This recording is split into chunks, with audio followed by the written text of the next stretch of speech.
Assalamualaikum warahmatullahi wabarakatuh. Salam sejahtera bagi kita semua. Perkenalkan, nama saya Teguh Prasetyo, NIM 190200067, Fakultas Bahasa dan Seni, jurusan Pendidikan Seni Rupa. Pada video kali ini saya akan menjelaskan tentang kepemimpinan dalam organisasi yang dijabarkan menjadi beberapa poin. Yang pertama, teori yang menyebabkan munculnya istilah kepemimpinan. Yang kedua, pengertian kepemimpinan. Yang ketiga, syarat-syarat kepemimpinan yang baik. Yang keempat, ciri-ciri kepemimpinan yang baik. Yang kelima, jenis-jenis kepemimpinan. Yang keenam, pendekatan kepemimpinan. Untuk itu langsung saja kita masuk ke pembahasan berikutnya. Pada dasar ada 3 teori yang menyebabkan munculnya istilah kepemimpinan. Yang pertama, teori genetis. Teori yang mengindikasikan bahwa yang nama pemimpinan itu muncul karena dilahirkan. Menurut teori ini, pemimpinan tidak dibuat, tidak didesain, dan tidak dibentuk, melainkan lahir sebagai seorang pemimpin. Ketika seseorang lahir itu diyakini membawa sifat-sifat kepemimpinan, mesti memang tidak semua orang memiliki itu. Selain itu, teori ini juga menyebut ada seseorang yang mau atau tidak mau, yang sudah ditakdirkan menjadikan kepemimpinan. Misalnya, yaitu contohnya putra mahkota kerajaan. Yang kedua, teori sosial bahwa pimpinan memang dibentuk, akan disiapkan agar siap menjadi seorang pimpinan. Teori ini juga menyebut bahwa setiap orang yang memiliki harus sama untuk menjadi seorang pemimpin tanpa ada berbeda pandangan, status sosial, dan sebagainya lainnya. Yang ketiga, teori ekologi.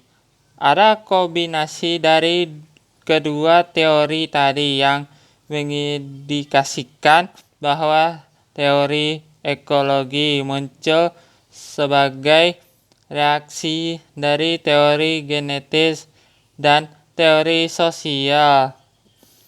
Teori ini menyatakan bahwa seseorang akan sukses menjadi pimpinan suatu saat nanti jika secara genetis memiliki sifat-sifat kepemimpinan dan sadar kelak menjadi pimpin.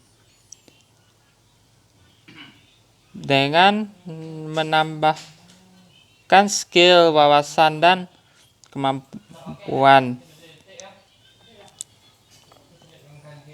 Konsep pemilih. Ada beberapa para tokoh dalam asimilasi pendidikan, yakni yang pertama Nurut Syagian dan Soeharto, menyebut bahwa suatu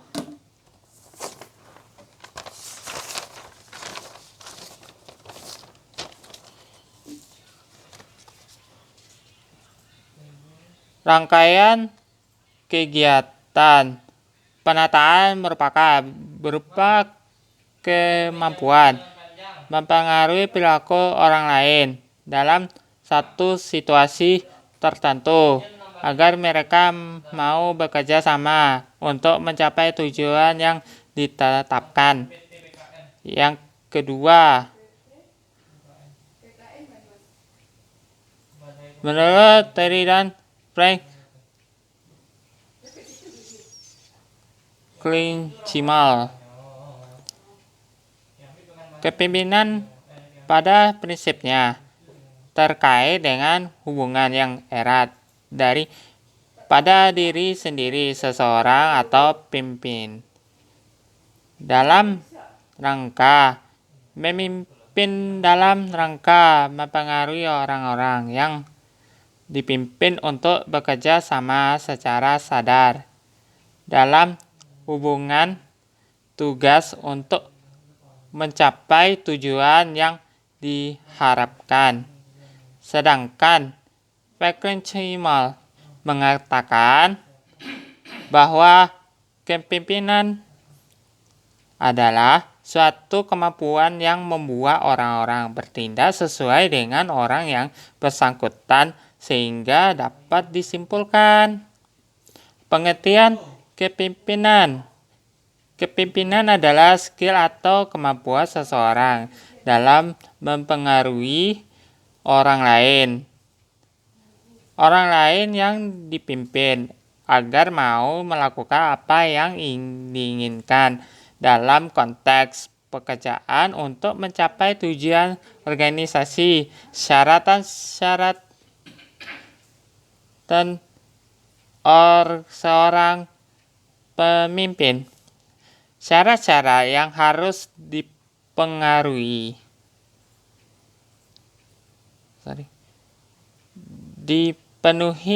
untuk menjadi seorang pemimpin, yaitu yang pertama, kekuasaan ialah suatu otoritas atau legalitas yang diberikan wewenang kepada seorang pimpinan untuk menggerakkan orang-orang di bawahnya dalam rangka pekerjaan tugas yang diberikan. Yang kedua, kewibawaan adalah ada beberapa 3K, misalnya keunggulan, kelebihan, dan keutamaan seseorang sehingga pemimpin mampu memimpin orang lain. Yang ketiga, kemampuan dari sumber daya, kekuatan, kesakupan, kecakapan secara teknis, sosial, dan skill-skill tertentu yang melebihi orang-orang di sekitar.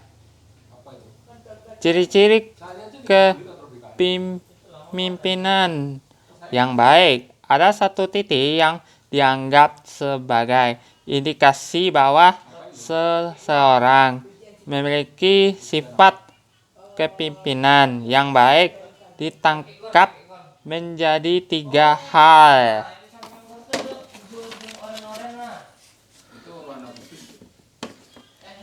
Yang pertama, memiliki penglihatan sosial ialah pimpinan yang baik ialah pimpinan yang mampu melihat, merasakan, mengerti berbagai gejala hubungan sosial dalam masyarakat. Yang kedua, kecakapan berpikir abstrak ialah pimpinan lainnya punya kemampuan inteligensi yang tinggi karena dibutuhkan pemikiran yang dalam pengambilan kebijakan. Yang ketiga, keseimbangan emosi ialah seorang pemimpinan seharusnya adalah orang stabil dalam emosi karena berpengaruh terhadap pengambilan keputusan. Jenis-jenis pemimpinan terdapat 2 jenis, yaitu formil dan informal. A. Pemimpinan formil adalah orang yang dalam sebuah organisasi ditunjukkan sebagai pemimpin berdasarkan keputusan dan pengangkutannya bersifat resmi memangku suatu jabatan dalam struktur organisasi yang jenis untuk mencapai tujuan organisasi yang telah diterapkan. Ciri-cirinya ialah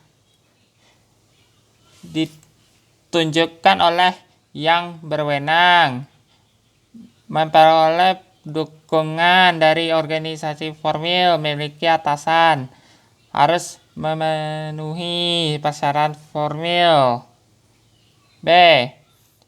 Pemimpin informal adalah seorang yang tidak secara resmi ditunjukkan atau diangkat sebagai pemimpin.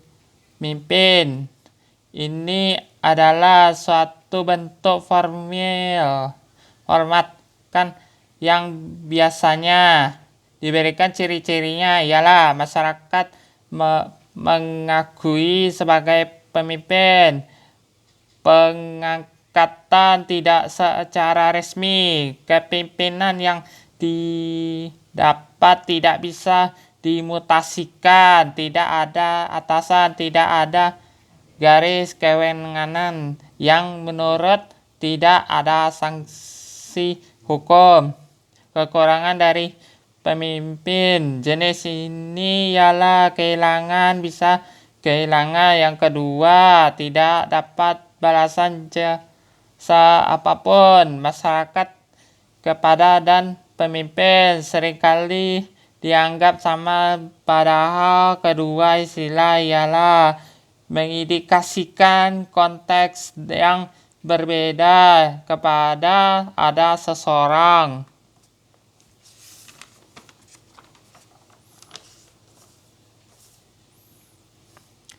Yang diangkat menurut peraturan tertentu oleh atasan atau instansi yang memiliki wewenang untuk menggapai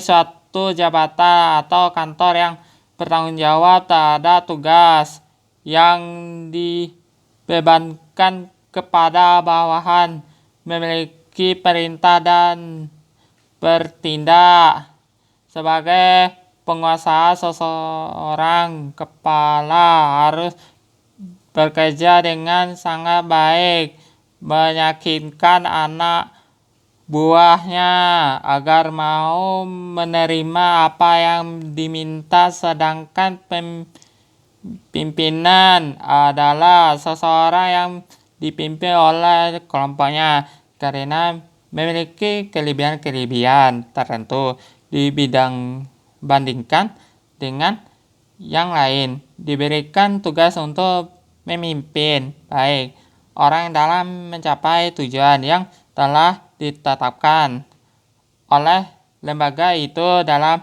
tugasnya diberikan hak istimewa yang layak dimiliki oleh pemimpin, dapat diterima oleh bawahan karena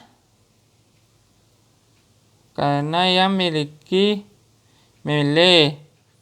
dengan sadar persamaan kepada dengan pimpinan yang pertama, sama-sama mereka anak buah atau orang lain dipimpin atau disebut dengan karyawan. Yang kedua, sama-sama diberikan tugas dan pekerjaan yang dipertanggungjawabkan. Perbedaan antara kepala dengan pimpinan yang pertama, kepala diangkat oleh instansi atau kekuasaan tertentu, sedangkan pimpinan dipilih oleh bawahannya. Kedua, kekuasaan kepala berasal dari kekuatan peraturan atau kekuasaan atasan, sedangkan pimpinan kekuasaannya menurut peraturan dan dilandasi oleh kepercayaan orang-orang yang dipimpin. Ketiga, kepala bertanggung jawab ke atasan, sedangkan pimpinan bertanggung jawab terhadap atasan, juga bertanggung jawab kepada bawahan atau karyawan. Pendekatan kepemimpinan Yang pertama, sifat ialah sifat-sifat yang harus dimiliki pemimpin: memiliki ketakwaan kepada Tuhan, kecakapan, dan cerdas, jujur, sehat, jasmani, tegas, dan lain-lain. Yang kedua, perilaku kegagalan dan keberhasilan seorang pemimpin dalam bertindak dan pengambil kebijakan dalam proses memimpin.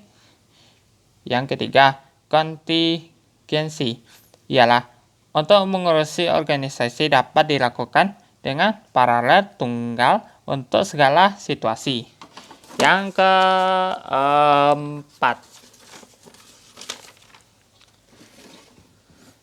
terpadu ialah memadukan teori ke dalam pendekatan kepemimpinan dengan maksud menunjukkan adanya kesamaan dari berbagai macam perbedaan. Terima kasih atas kesalahan. Mohon dimaafkan. Wassalamualaikum warahmatullahi wabarakatuh.